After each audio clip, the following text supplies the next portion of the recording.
we're back for another Gab with Abigail. If you aren't back and this is your first time on my channel, hi, welcome to Gabs with Abigail, where we talk about the Bates and Duggars and other D-list fundies. Today we're actually having a little bedtime story instead of a Gab. I've been meaning to start the Fundie book club forever and just haven't had the time and haven't had the organization. So for our first book today, we are reading Growing Up Duggar by the four eldest Duggar daughters. We're going to go through chapter 1 and just kind of discuss and comment. And hopefully for the next book, we will be able to read that together if anybody wants to actually form a real book club. But for right now, this is what I can fit into my schedule. So let's go ahead and get started. And now I'm fresh off the face routine, shower. So truly we are having a bedtime story because I'm about to go to bed after this. So let's go ahead and get started. Growing Up Duggar. It's all about relationships. Acknowledgements. We are so grateful to all the following people who have invested their time and energy to make this book a reality. Charlie Richards, who asked us older girls a lot of questions one day about how our parents have raised us, then insisted that we document our answers in a book to help young ladies and their parents. Charlie also spent a lot of time with us helping us type up and articulate our life experiences to illustrate the principles we live by. Priscilla and David Waller, Anna Duggar's sister and brother-in-law, who were instrumental in interjecting illustrations and principles that would connect young ladies with practical tips they could apply to everyday life. Anna and Priscilla grew up helping their dad with the prison ministry and have hearts to help young people make right decisions in their lives. Phyllis Boltinghouse with Simon and Schuster, who encouraged us along the way, helped in editing, and was so patient with us throughout this 2-year project. Eileen O'Neill, president of Discovery Communications, who found our family in a Parents Magazine article 10 years ago and asked Bill Hayes and Kirk Streb with Figure 8 Films to contact us about filming our first 1-hour documentary. You have enabled us to share our story and God's love with people around the world. The true villain of this story, that is the Duggars in our lives. Sue Ann Jones, who received our manuscript while it was still pretty rough and helped us miraculously transform it into what it is. Thank you for your month's worth of work. You did a great job. Leslie Nunn Reed, our book agent, who contacted our parents several years ago and encouraged them to write down their life story in book form. Because of your vision for our family to share the Bible principles we live by, we have received thousands of emails from individuals saying their marriages have been strengthened, relationships with their children have improved, and many families have developed a more spiritual focus in life. And to our parents, we love you more than words can say. Thank you for all of your sacrifices you have made to have us, provide for us, and to point us to a relationship with Jesus. You have guided us through many seas of emotion, encouraging us to trust the Lord no matter what. You are the best parents in the world. You have shown each one of us, 19 kids, special love and attention, and have spent more time with us individually than many parents do with only 1 or 2 children. How do you guys know that? How do you guys know that? How do you guys know that? Thank you for modeling Christ-like living to us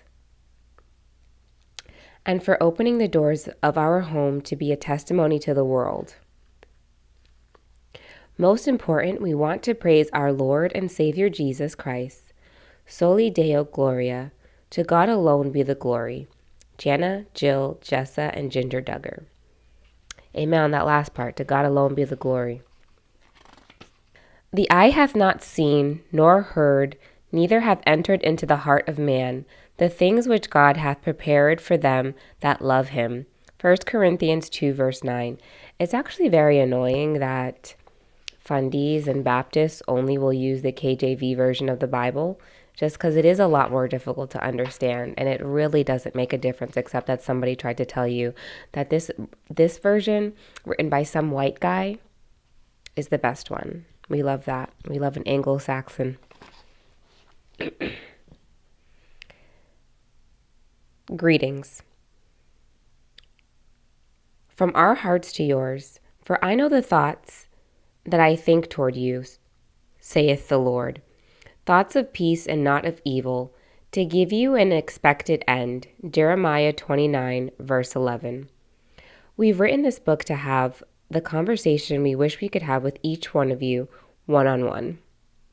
The conversation that may have begun with a letter or an email you wrote to us, or the one that started with a question you asked or a comment you made after we spoke to a group somewhere. Maybe you're the girl we met in the locked ward, we still call it the cage, in the orphanage in South America. Janice sat with you there and shared your hope that someday you would see your mother again. Maybe you're the single mom whose baby Jill helped deliver as an apprentice midwife. You smiled and nodded when Jill asked if you would be okay if she said a prayer for your newborn babe. You might be the mom who approached Jessa after we spoke at a women's conference somewhere. You asked for ideas about how you could be more helpful and encouraging to your teenage daughter as she struggles with relationships involving boys. Or perhaps you're the girl Ginger met while she was ministering at the juvenile detention center. You could hardly bring yourself to believe God could really forgive you, but Ginger assured you he can and will. I did not know Ginger went to a juvenile detention center for ministry work. That's what I meant, not obviously. Could you imagine? Maybe you've never met or contacted us at all, but you've seen our family show on television and you're curious. Whoever you are, whether you're the girl we met who goes to a Christian school and attends church 3 times a week but is still struggling inside, or the girl with 5 tattoos and multiple piercings, the one whose parents sent you to the Christian girls' retreat Jana works at, hoping you could be fixed there. We've written this book to continue the conversation we started with you, but couldn't finish because time ran out and we had to go our separate ways. So I want to be clear that in terms of the Christian Girls Retreat Jana worked at, I'm pretty positive that that is in reference to the Journey to the Heart conference, and which is an IBLP conference. And we know about IBLP counseling and how side-eye we have to be about that because Mr. Gothard was at all of those events. If you haven't listened to any of the Modesty File discussions or conversations, podcast episodes, whatever, about Journey to the Heart, I want to definitely encourage you to take the time to do that, and maybe I'll insert a clip. And we've written this book because the volume of letters and emails that come to us is more than we can manage individually, and because we know how it feels to be curious about something. We know how weird we must seem to a lot of you with our different style of dressing and our conservative Christian beliefs. We know it's unusual to be a part of a family with 19 children, one that's featured on reality TV, not for the outrageous things we do or say, but for the adventures a family that size of ours can have doing ordinary activities.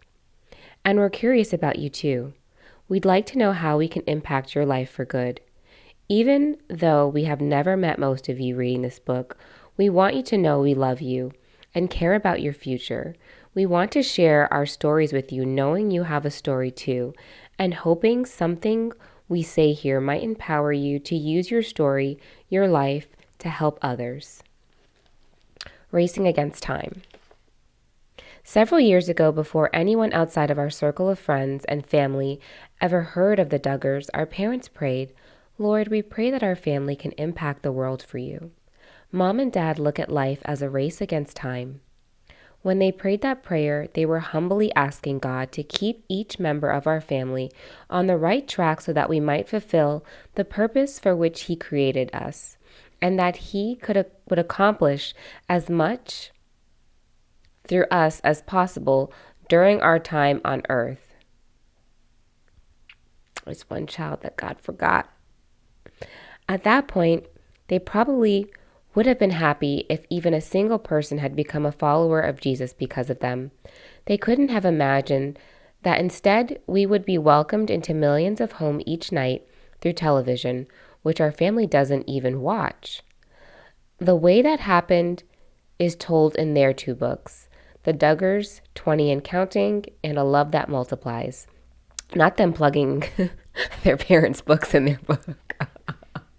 I'm dead. Okay.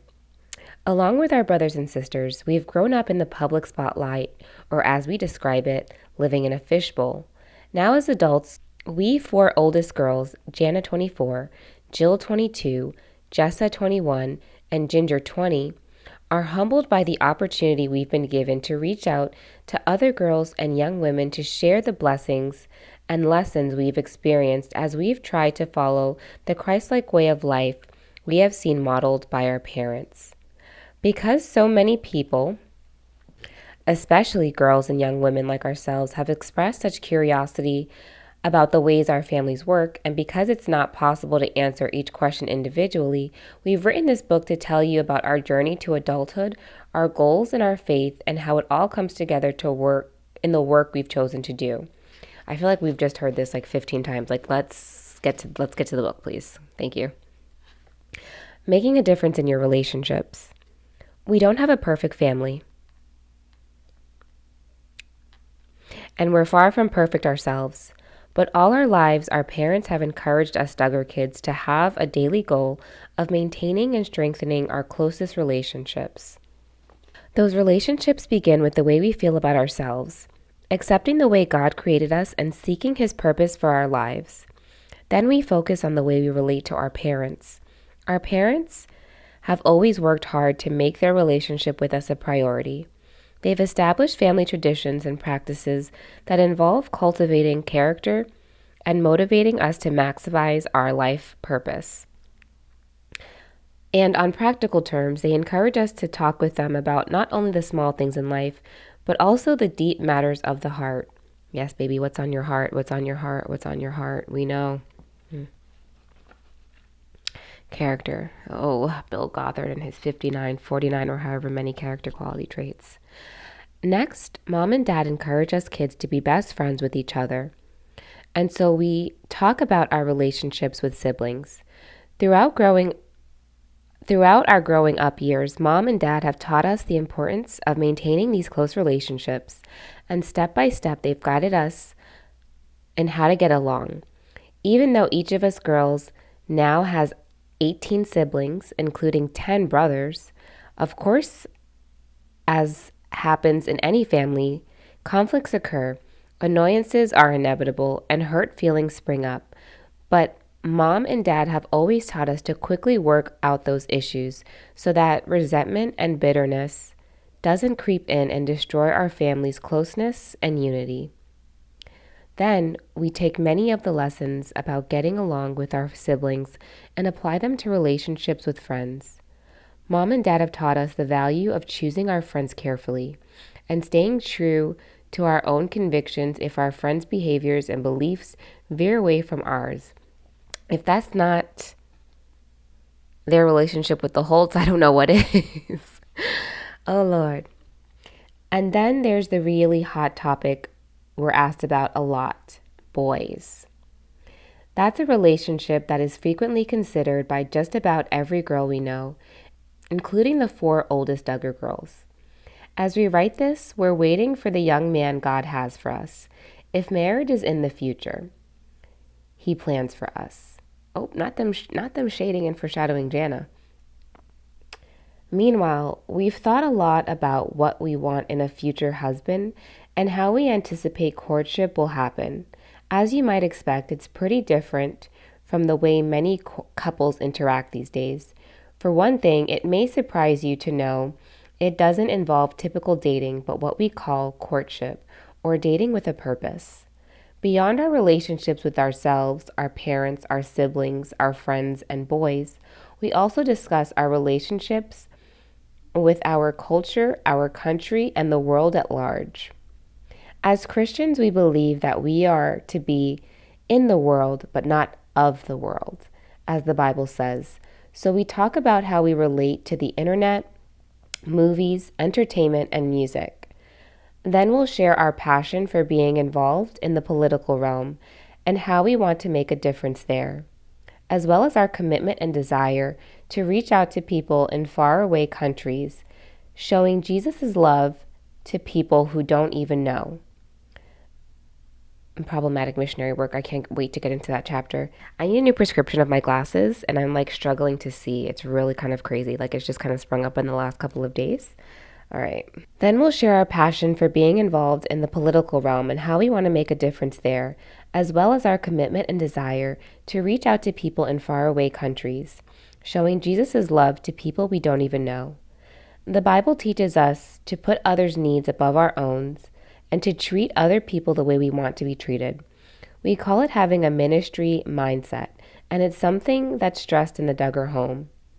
We'll tell you how that emphasis has led us to pursue the work we're doing now. Though the topics and stories will vary from chapter to chapter, the theme of this whole book is relationships, and the foundation for all of our relationships with people, as well as our relationships with our culture, country, and the world, is our relationship with God. We don't have a separate chapter on our relationship with God, but our message about that is woven throughout every chapter and topic of the book. We hope that as you read this book, you'll gain a clear understanding of how everything we do is rooted in our faith in Him. You'll see that the length of the chapters in this book varies a bit, but every chapter is divided into short, easy-to-read segments. You can read as much or as little at one sitting as you like. Whatever works for you. We have written this book with you in mind. Most important, we hope this book will inspire you to let the love of God and His Son, Jesus Christ, empower you to make a difference through the relationships that fill your own life. Well, I hope this changes my heart. I'm not gonna lie to you. I'm ready for a religious experience. So that was the intro.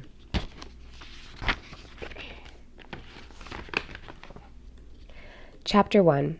Your relationship with yourself.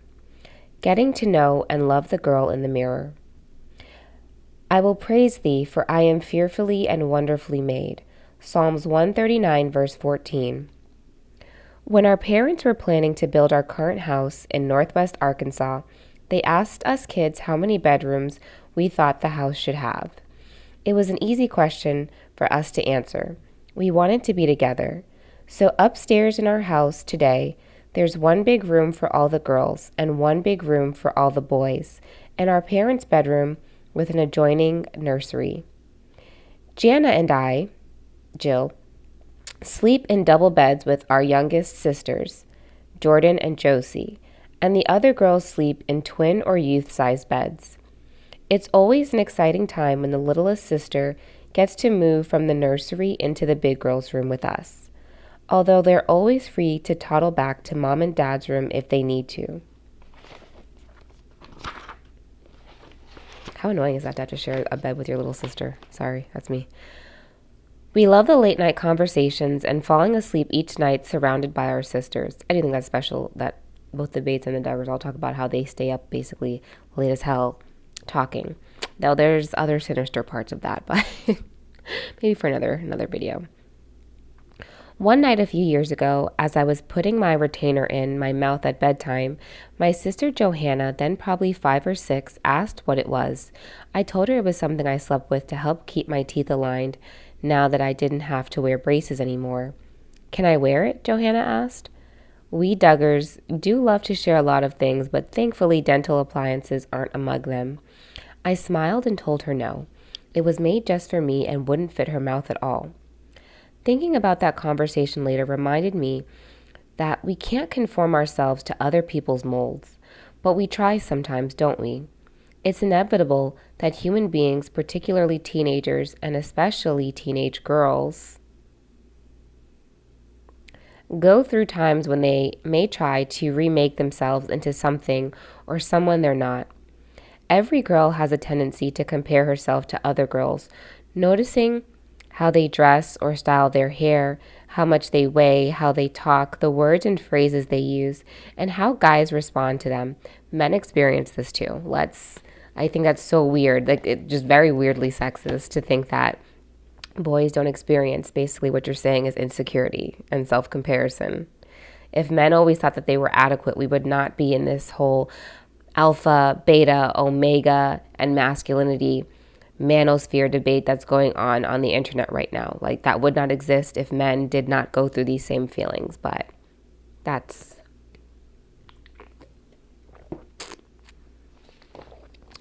Anywho, you may think that kids like the Duggars, who are homeschooled and don't watch TV or read secular magazines, are immune from feeling like that, but we're not. Of course you aren't. I would hope nobody would think that, because the culture that you're growing up in is definitely going to do nothing but encourage you to compare yourself to other people. We can't have all these character traits, all these standards, and not be constantly looking at the other people next to you. We've experienced some of those same negative feelings about the girl in the mirror you may be feeling right now or have felt in the past. All of us have gone through times when we felt we needed to lose weight, and we've all looked at the girl in the mirror and sometimes found things that just didn't seem to measure up. Are you going through a time in your life when you're being critical of the girl in your mirror? Accepting the girl in the mirror. That's hard, isn't it? You're looking at that girl in the mirror all your life and had made friends with her, and then one day you look at her and notice the blemish on her forehead or the nose that isn't as cute as your friend's nose. Maybe the girl who seemed just fine yesterday now seems too short or too tall, too thin or too heavy. Maybe her clothes, the ones that were your favorites yesterday, seem completely wrong today. And that hair, it's ridiculous. Suddenly the girl who looked just fine yesterday seems like a total loser today compared to all those cute girls at the mall, at your school, or your homeschool group, or even your church. So then what happens? You reject the girl in the mirror, and in your heart, you worry that she'll be rejected by others too, including those you admire. Fear of rejection is one of the major problems facing teenagers and young adults today. It affects almost all of us, including the Duggar kids, at one time or another. For example, I, Jill, can remember a Sunday morning when we were getting ready for church and I went through multiple outfit changes because I was trying to measure up. The night before, I had stood in our closet for at least 10 minutes trying to decide what I would wear the next day. Ever been there? Finally, I chose an outfit I thought was suitable. I took it upstairs and laid it out so that it would be ready the next morning. But when I walked into the bathroom Sunday morning, dressed and ready to go, I noticed how great Jessa looked wearing an adorable outfit she had recently found at a thrift store. Plus, she had the cutest aviator sunglasses perched on her head and a stylish leather bag slung over her shoulder. I saw Jessa Duggar wearing aviator sunglasses and a leather purse, so I went and got aviator sunglasses and a leather purse. Suddenly, the outfit I had chosen for myself that night before seemed totally wrong. I wanted to look as cute as Jessa did. So I hurried back downstairs to the closet and stood there for what seemed like another 10 minutes, trying to find something to wear. Then I heard Dad's voice over the intercom saying, "Everyone hurry up, it's 9:40 and the first van load is leaving for church." I grabbed a skirt off the rack and tried it on, but then I remembered that the shirt I was wearing that day, the shirt I usually wear with it, was dirty. I hurriedly put that choice back on the hanger and found a cute denim skirt, only to realize the zipper was broken. I was growing more frustrated and about to settle for the original outfit I had put on that morning when my eye landed on a brown striped skirt. Perfect, I thought. Why didn't I think of this in the first place? But then I had to change my shoes to go with the skirt. Or where were those sandals that looked so great with this skirt? I finally rushed out of the clothes closet and around the corner to the bathroom mirror. Oops, with all the changing, my hair had gotten messed up. I hurriedly worked to restore order to it, and then discovered we had run out of hairspray in the bathroom. Running to another bathroom to grab some, I could hear the car horn honking as the second load of churchgoers waited for me. It was nearly 10 o'clock, church time, as I rushed out the door, not exactly the way one would want to prepare for a morning of worshiping our Creator. And it all started because I compared myself to one of my sisters and felt that my appearance fell short. It seems like such a trivial matter looking back on that morning. But it's so typical of teenagers, especially young ladies.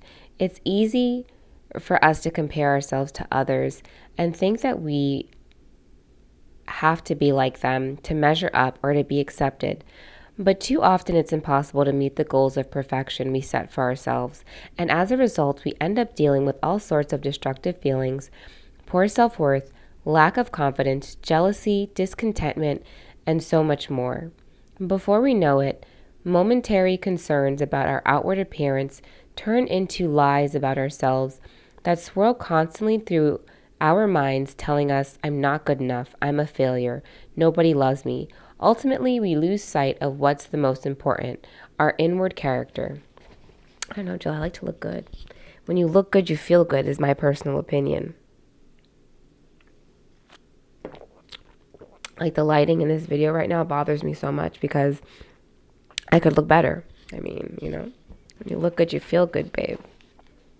Just kidding. I remember what it's like to be an awkward teenager and just hate yourself. So, yeah, it's not good. It's not good to have low self-esteem. Giving power to others. For many years, I, Jessa, couldn't care less what I wore and how I looked. I was a typical happy little Duggar kid, filling my day with homeschool work and playing with my siblings and friends. But life changed for me when I was about 12 or 13.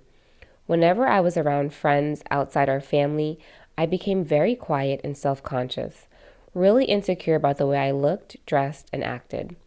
I had friends who were really beautiful, and whenever we were together, I compared myself to them and always came up lacking something. These critical feelings caused me to have a mistaken view of my friends and myself, thinking they were perfect and I wasn't. I felt so ashamed and awkward that I couldn't even talk to anyone about my feelings. I felt overwhelmed and stuck in that negative mindset. I remember during that stage of my life having mixed feelings when I was invited to a friend's birthday party. I was eager to go to the party, but overly concerned that I had to look and act just right. What a dilemma, worrying about what clothes I would wear and what I would say and what gift I would bring. I can still feel those butterflies fluttering in my stomach as we drove up to the birthday girl's big yellow house. I was excited but nervous at the same time. I was thinking about all the conversations I'd had with the girl and our friends that focused on outward appearance. Who had cute clothes and who didn't, whose hairstyle we wanted to copy, and whose hair was always a wreck. Not y'all being bitchy. The butterflies continued to churn as I arrived at the front door with another guest. Oh, I love your outfit, the birthday girl said to the friend beside me. She didn't say anything about what I was wearing, so I immediately assumed she didn't think my outfit was as perfect as the other girls. Soon the party was underway, and I enjoyed all of the games. But after we'd sung happy birthday and settled around the living room for cake and ice cream, the topic of movies came up. I hadn't seen the popular movie the other girls were talking about, and I felt out of place. The critical thoughts came bubbling back up. Jessa, you don't fit in. It's obvious you're not cool as the other girls. Oh, Regina. Looking back, I can see how my inward struggles grew worse because I craved the birthday girl's approval, as did several others in this group of friends. I wanted her to like me. Receiving her approval made me feel good about myself, but when she let me know, or when I assumed she didn't quite approve of my appearance, or something I said or did or didn't do, I felt worse about myself. I felt as though I had failed and carried those feelings with me for days after we'd been together. My friend seemed to be the perfect picture of the girl I was not. She was tall with beautiful hair and big brown eyes. She was slender and attractive. After being with this girl, I would look in the mirror and see frizzy hair, ordinary eyes, and a body that wasn't as slender or as beautiful as hers. Constantly comparing myself to her was the perfect recipe for jealousy and discontentment. Now, not Jessa comparing somebody's brown eyes to her green eyes. Honey, you are the rarity, not this girl with brown eyes, okay? But thinking of the time frame of like 12, 13, I want to say Jessa didn't really become the baddie of the family until about like 16. She definitely went through that awkward growing stage of like your face changing and maturing, of like kind of when you have like that babyish kind of baby fat, like just a little bit like scrunched up. You know what I mean? Listen, I'm not no shade to any of these girls, because I will put in a picture of me at 14, 15. I wasn't cute. So it's growing pains. It happens. And I totally can relate to what it was like being a teenager and feeling that way and feeling out of place and wanting to be like accepted. I think it's funny that they keep saying, even us Duggar girls, like, why wouldn't you have those feelings, babe? Accepting the unchangeables.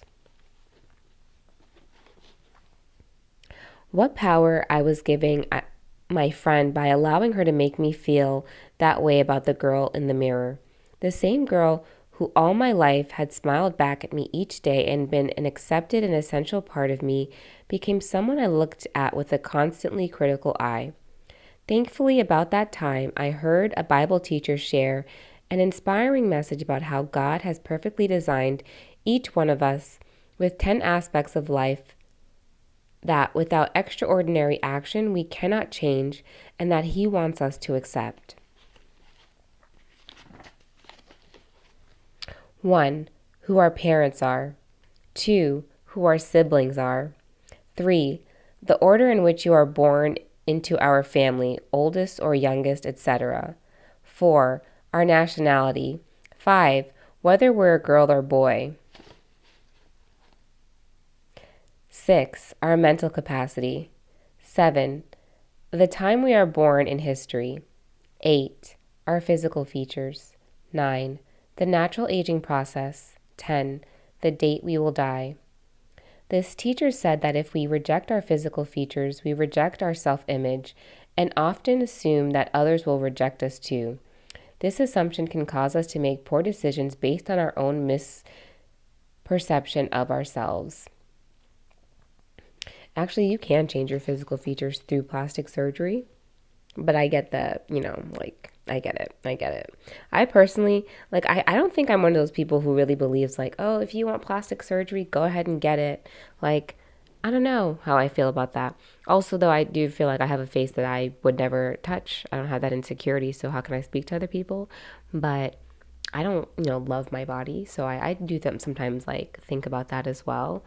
But I kind of do think as a society, we're taking it too far with plastic surgery. I do think it's unnatural, this pursuit of this perfect idea of beauty, like the whole veneers thing. Like I don't think any of us are stopping to really think about how weird it is that we're obsessed with having this kind of like perfect smile. Or people who aren't, like, I can kind of get wanting braces, like to some extent. Like I understand braces, I can kind of get behind braces, but veneers, like so many young people are getting veneers now. It's weird. It's so weird, like, and unnatural to me. And even just fillers, oh my goodness, like lip fillers, I cannot wait for the lip filler trend to be over. Like there are so many people who I see have fillers, and it's like, you would look better with your natural thin lips. There's a reason why your lips look like that. They're meant to be thin. The filler looks unnatural, like it looks weird, it doesn't look attractive. And just how much beauty is really kind of what she's describing, that it's how you perceive yourself. Once it gets into your head, it's really difficult for anybody to tell you any different about how you look, when it's like you really are, like, I don't want to say fine, but you're doing too much. Like the way Khloe Kardashian looks, I feel bad that as a society we did that to her. Like, and that she felt that compelled to change her face that much. To say that she said, I always felt I didn't have any insecurities about how I looked until I got into the spotlight. Like, I feel bad that she felt that much pressure to change her face. I don't feel that bad because of all the things that her family has done to our society, to other girls' body image, but it's just really kind of sad. I think we're taking it a step too far with, we saw how many videos about BBLs were all over the internet in 2021, like saying BBL, blah blah blah. But we need to talk about a lot of things, like just this obsessive pursuit of perfection. You know what I mean? Like this whole idea of like the tree of knowledge and the original sin to me, like maybe we do know too much. We're doing too much. Like But let's get back to the book. I don't know, actually, tell me what you guys think about plastic surgery. I feel like that the most popular opinion that people have is that if you want to go get it, go ahead and get it. But I would say that's my unpopular opinion, is that plastic surgery, for the most part, is unnecessary. We need to accept how we look. Like filters, oh my goodness. I like, and even like for one, like Kylie Jenner is scary looking. No offense. I'm so sorry. Like I just said, I hate what we did to Chloe. And I said that about Kylie. But Kylie Jenner is scary looking because of what she's done to herself, is what I'm saying. She looked fine before. She looked perfectly fine before. And she looks weird now. Like she really does. And she's so young is what's scary about it. The amount of insecurity that's just that means, I just feel like, is within you, that you had to change yourself that much, that you, because she still applies filters when she wears on in all her photos and things like that. And even just filters, just how toxic filters are. You know what I mean? Like there was a time in my life I like had to force myself to say, like, for the next 3 months, 6 months, whatever, I'm not going to take any pictures with filters, because I don't want to have that distorted perception of me not being pretty enough, of me not looking good enough. Oh, my nose needs to be thinner. Wouldn't it be nice if my jaw was a little bit more tight? Am I above a filter? Absolutely not. But there are some people, when I see how, like, okay they are with how dramatically different a filter makes them look, it's like, why? You don't look like that in real life, for one, and that's good, because your natural face is pretty. Like, I have some people I know, it's like, I know what you look in real life. You're a really beautiful person. So for you to be putting on a filter is just like, it's not doing something extra. It just feels like it's actually taking away from how pretty you are as a person. But anyway, I digress. Back to the book. But yeah, tell me your opinion about plastic surgery. That's right where I was in my relationship with my powerful friend. I realized I had been ungrateful to God for the wonderful way He had made me. I had pushed aside what the Bible tells us, that God looks on each one of us as His uniquely beautiful creation, and instead I let an immature teenage girl make me feel bad about myself. I hope the immature teenage girl she's talking about is herself, not this friend, because her friend, it sounds like, just was being herself. She was jealous and insecure. When my parents realized what was happening, they wisely helped me rethink the priority I had put on this friendship, and they encouraged me to ask God to forgive me for not appreciating the way He had created me. Looking back, I feel sad to think what it must have been like for God to see me, His unique and carefully designed Jessa, looking in the mirror and disliking the girl He created with such love. Have you been there? Standing in front of a mirror with a negative attitude about the girl you're seeing? You're not alone. All of us, including the Duggar girls, have had times when we compare ourselves with the other girls' dress, the way other girls dress, do their hair, how much they weigh, how much they carry, how they carry themselves, and how guys respond to them. But if we're upset with that girl in the mirror, it means we're upset with God, how He designed us.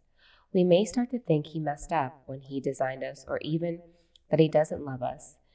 And that leads us to our confidence and trust in someone else, such as the teenage peer who somehow gains a more powerful influence on our lives than God.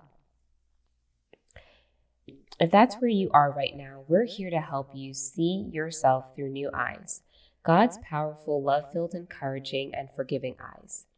We hope to convince you that God loves you more than anyone else in the world loves you, and that He has a unique plan for your life. We've learned through firsthand experience that when we make Him the priority in our lives and seek His way and His approval, He will fill us with a humble confidence that gives us inward strength and makes us immune to the sometimes harsh judgment of others who don't have our best interests at heart. Our parents worked hard to instill that idea within us as we were growing up, honoring how God made you. Ultimately, how we care for ourselves, hair, makeup, clothes, tells others what we think about the way God made us. So our primary goal is to honor the Lord with our appearance.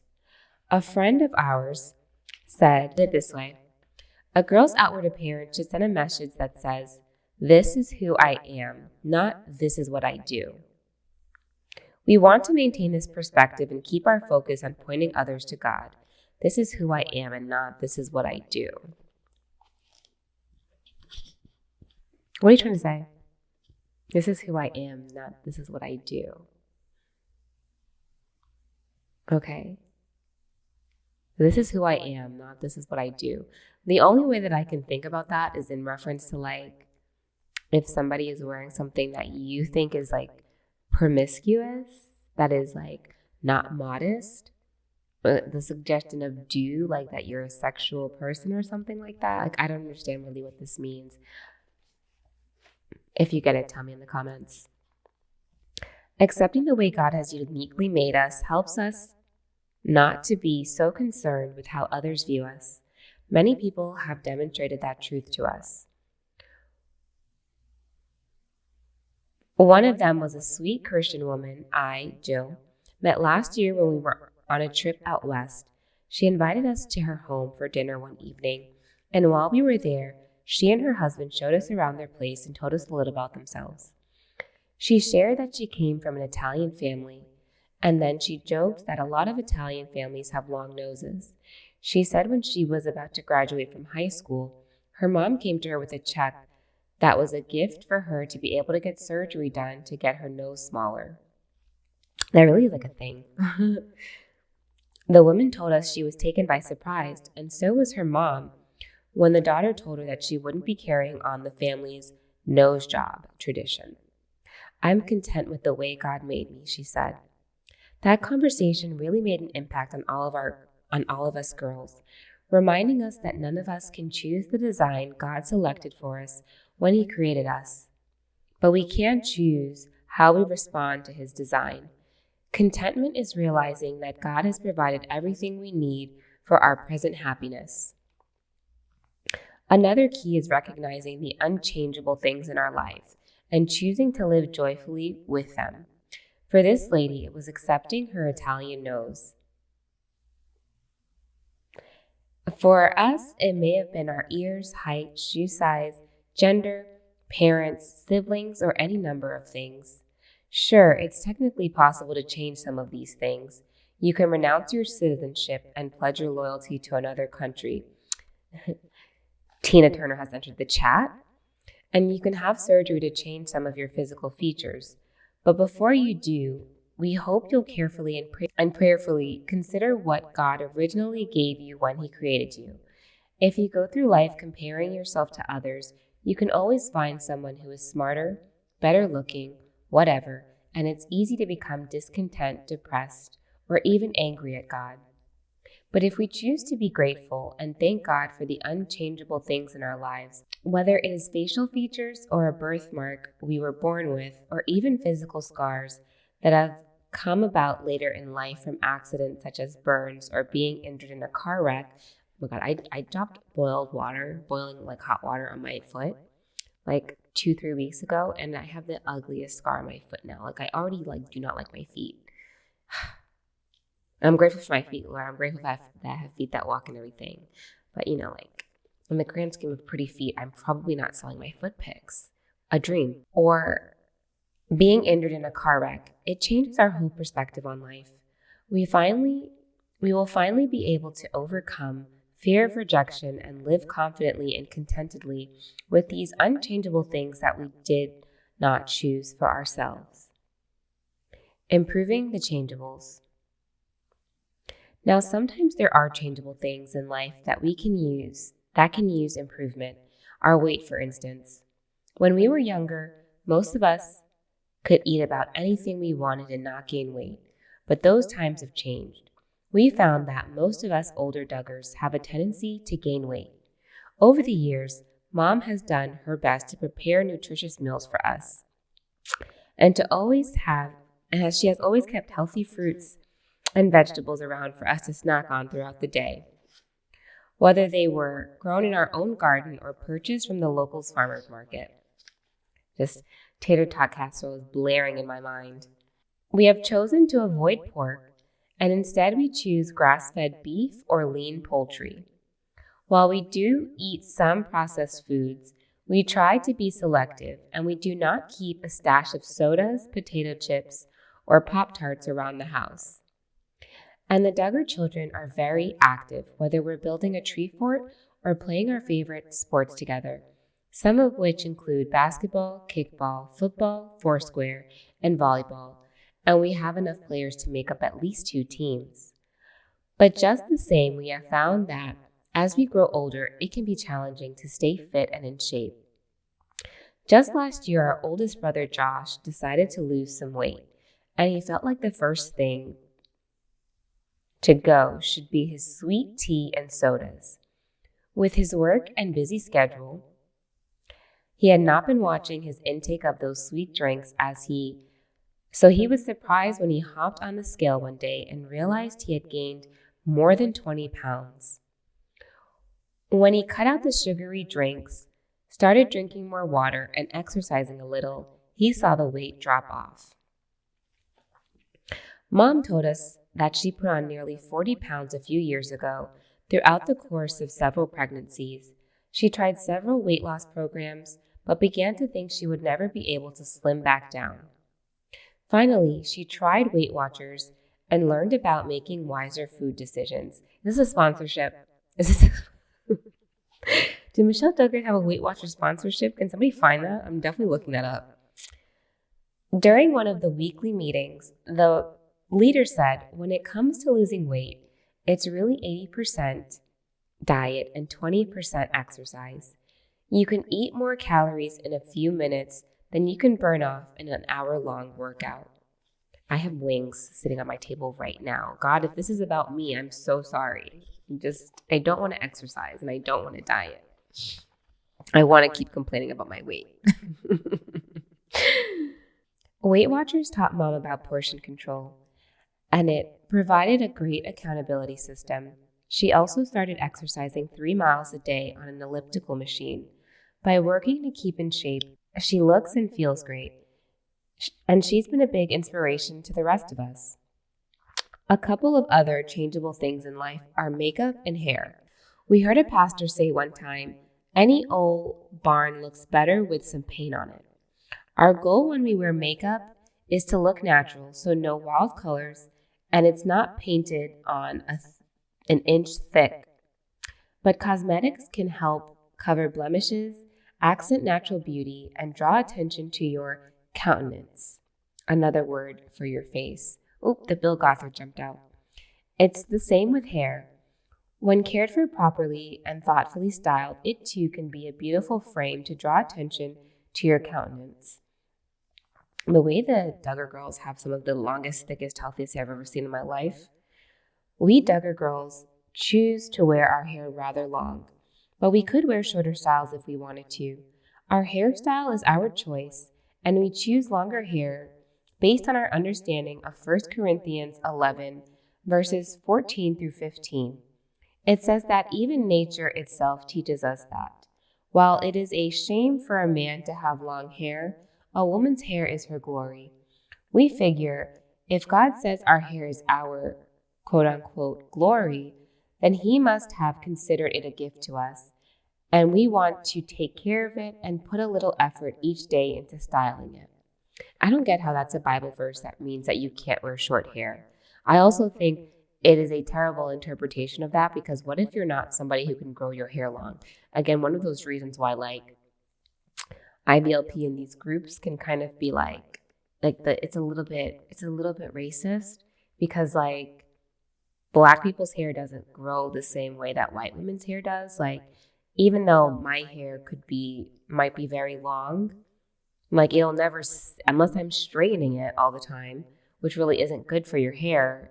If you wear it in its natural state, it's not going to look like that in the sense of being long. You know what I mean? I don't know, I guess. Or just right now, I feel I feel attacked because I'm struggling right now to get my hair to grow.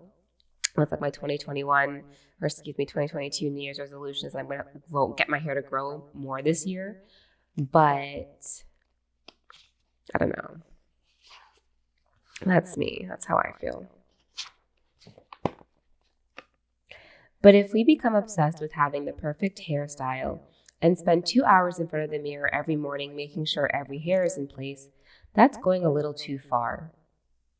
Even that, again, just a little bit, as a Black woman, it really does take me a lot of time to do my hair. I can't tell you to wash and put my hair in this bun took me at least 2 hours, right? Like, so I think that's just one of those funny things about race and racism that white people don't always get, but it's okay. They're going to get there. We hope. Like this one time at work, not my current job, but this was maybe like 5 years ago. I was working at White House Black Market, and my manager, I was wearing a scarf on my head or whatever.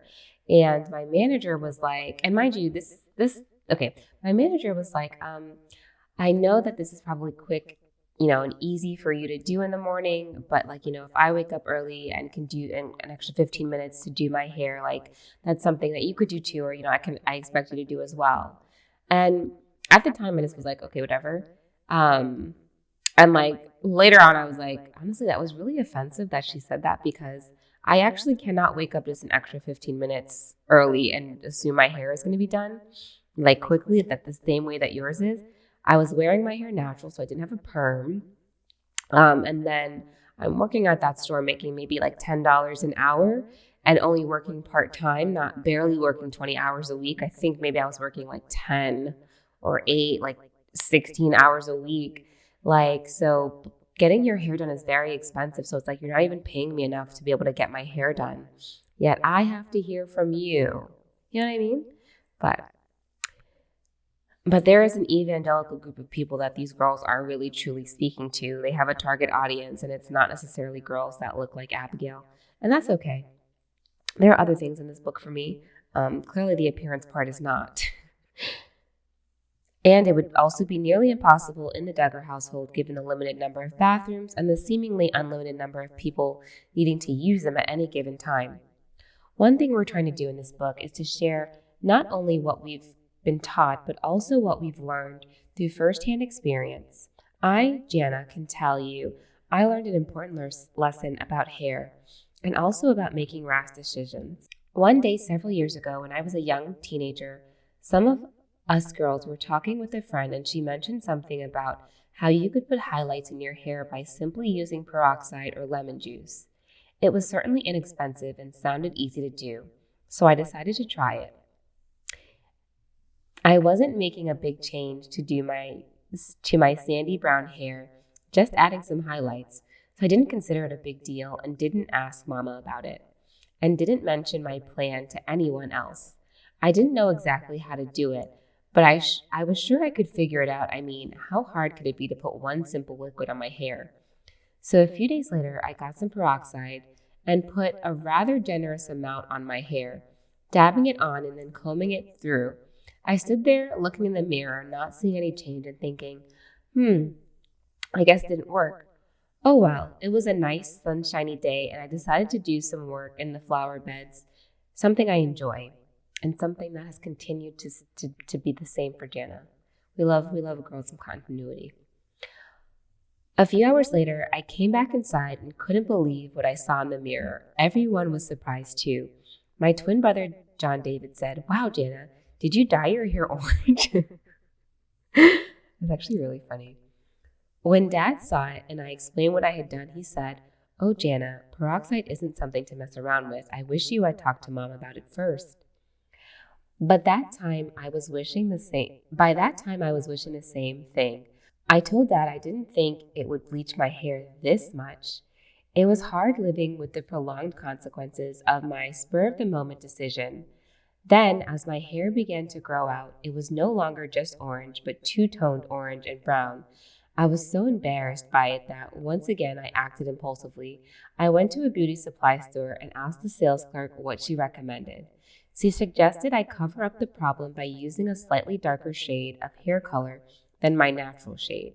I was so determined to fix a problem that I ended up picking a color that was too dark, leaving me with nearly jet black hair and teaching me an important life lesson. Since then, I've been content with the color God chose for my hair. Liar! No, like at this point, babe, you've definitely dyed your hair. We're not saying there's anything wrong with dyeing your hair, although we recommend that you know what you're doing before you try it. We love to experiment with different styles, and some of us may decide someday to add highlights or change our hair color, but most likely it won't be Jana. Like many people, maybe like you, we sometimes feel we need to make a change in our appearance or in some other aspect of our lives. But we're learning that it's wise to ask advice, and we certainly need to pray about it. We like to look our best, but we don't want to get carried away and let a focus on outward beauty cause us to lose sight of what's most important, developing inward character.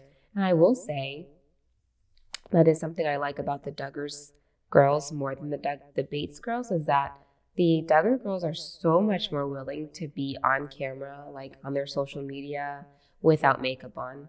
And that's not to say that the Bates girls don't ever, but the Duggar girls really, I feel like so much more often really will go without. Choosing our favorite styles. Now, let us take a moment. You know who else is rarely without makeup? Jill Rodriguez. Now, choosing our favorite styles. Now, let us take a moment to chat with the Duggar girls' fashion preferences and shopping habits. Let's talk about Ginger's $400 blazer right now. No, I'm kidding. What we're about to share are our personal standards. Not everyone shares the same convictions. Even families who share our Christian values may not share our same convictions about modesty. Now, having just recorded the Jill Rodriguez shading the Duggars about this video, I can't wait to read this. I'm excited. But it also goes to show you that, you're allowed to change, you're allowed to grow, and it's fine.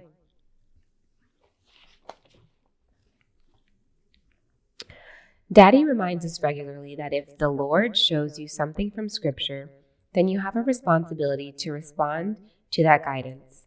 We simply honor what God wants our family to do. It doesn't mean that what we do is for everybody. God convicts different people of different things at different times. As we were growing up, Mom and Dad always explained in detail why we do what we do and that everything has a root in Scripture. Now that we're older, we do our own research. Dad and Mom desire each of us to individually follow God. Oh, not the Jill Rodriguez way, I guess. Throughout our younger years, Dad taught us all to be frugal, and Mom did an amazing job of clothing her big family well on a shoestring budget and thrift store purchases. Her focus was never on whether her children were dressed in the most expensive clothing, but on what filled our hearts. We're aware of modern fashion trends because we travel a lot and interact with a wide variety of people, but we prefer to wear modest and feminine skirts and dresses. It's how Mom dressed us as we were growing up, and now that we're older, it's what we choose for ourselves.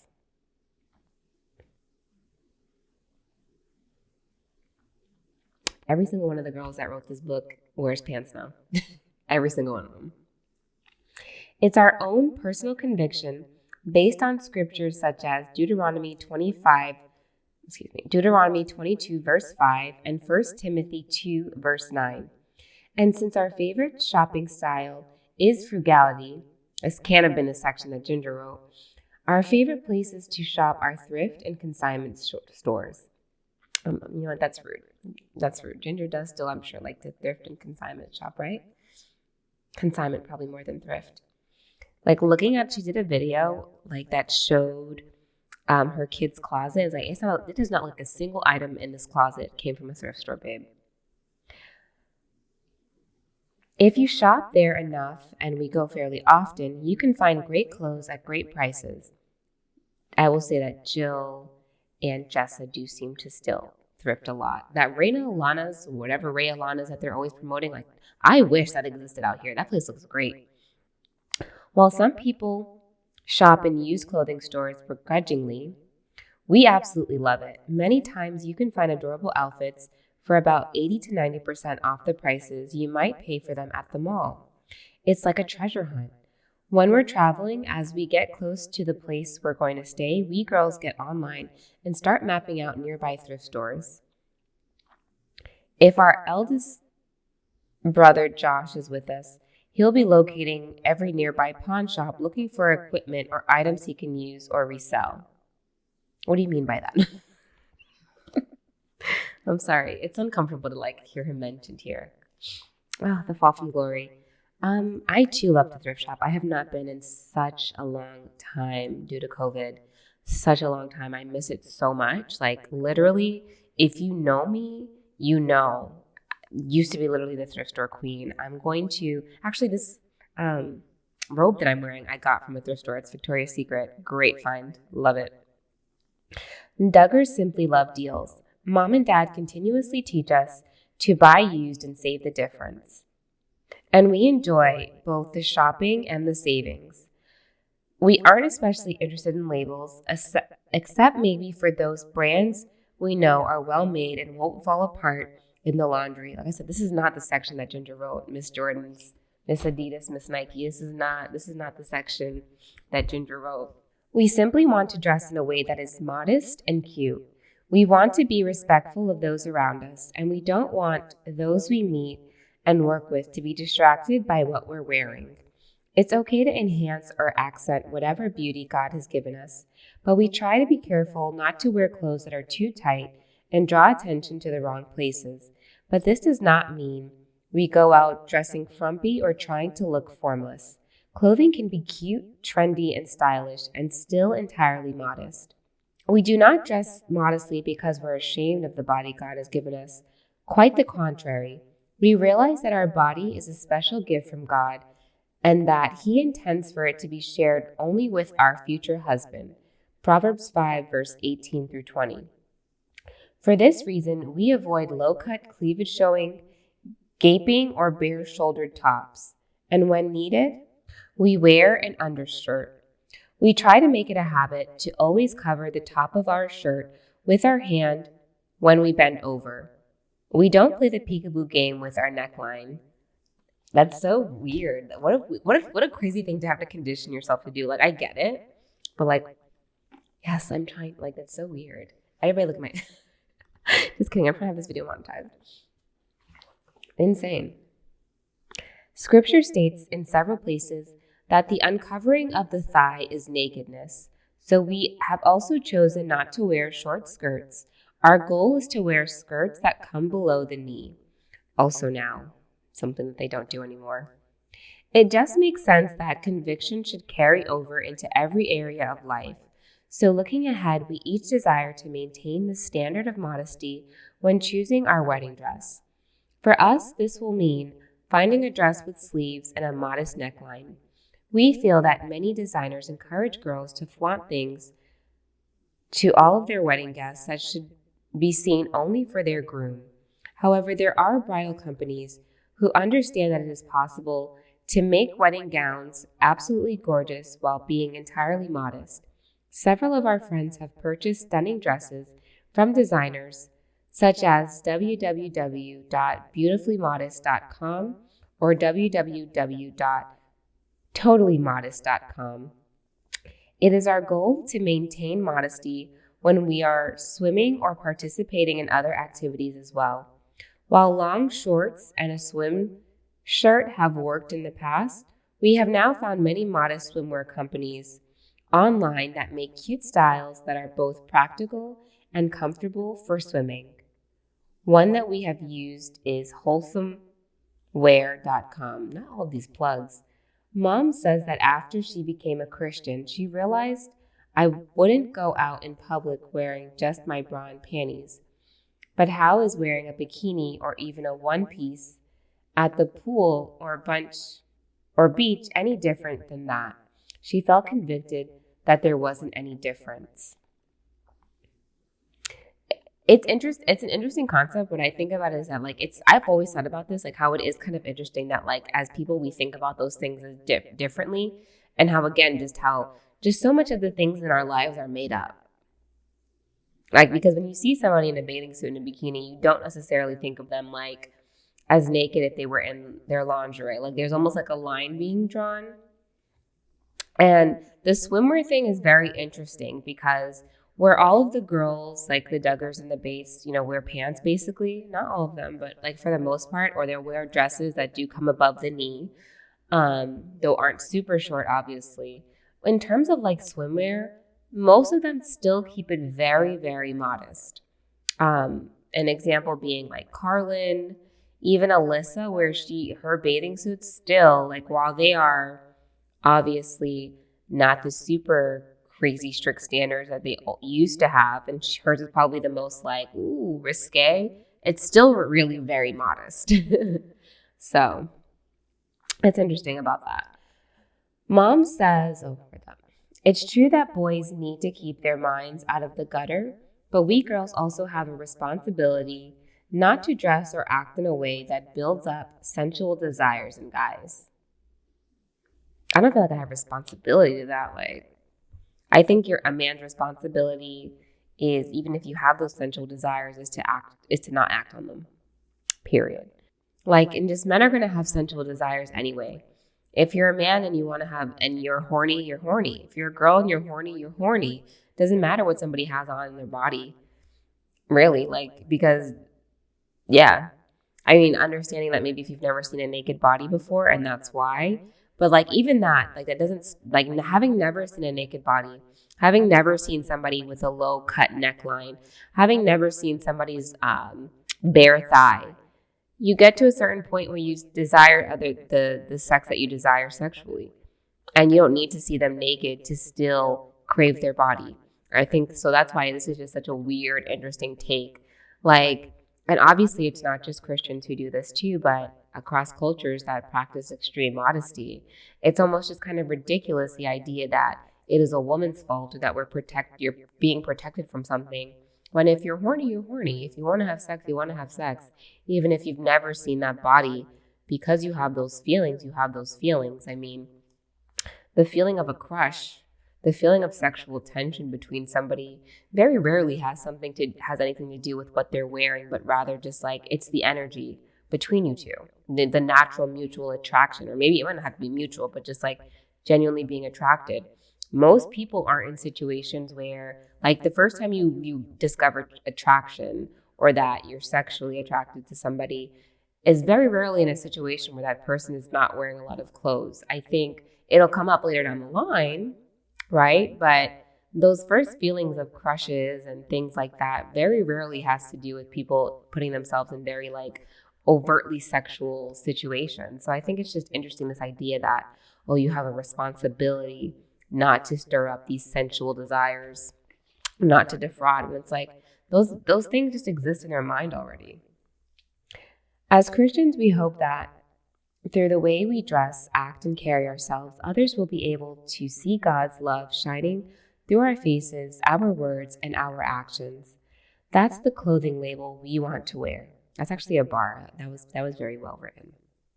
As teenagers, we may have gone through times when we were insecure and momentarily influenced by the world around us instead of by the God who made us. But through our parents' prayers and ultimately by God's grace, God has brought us back to what's really important. The stories of how that happened are what we hope to share with you in the following pages. And we will read that for next time. Thanks for joining us for the first chapter of Growing Up Duggar. I feel like we are just getting into the tea, so I will see you for the next video. Good night, guys. You niggas gotta stop acting weird. You niggas gotta stop acting weird. You niggas gotta stop acting weird. You niggas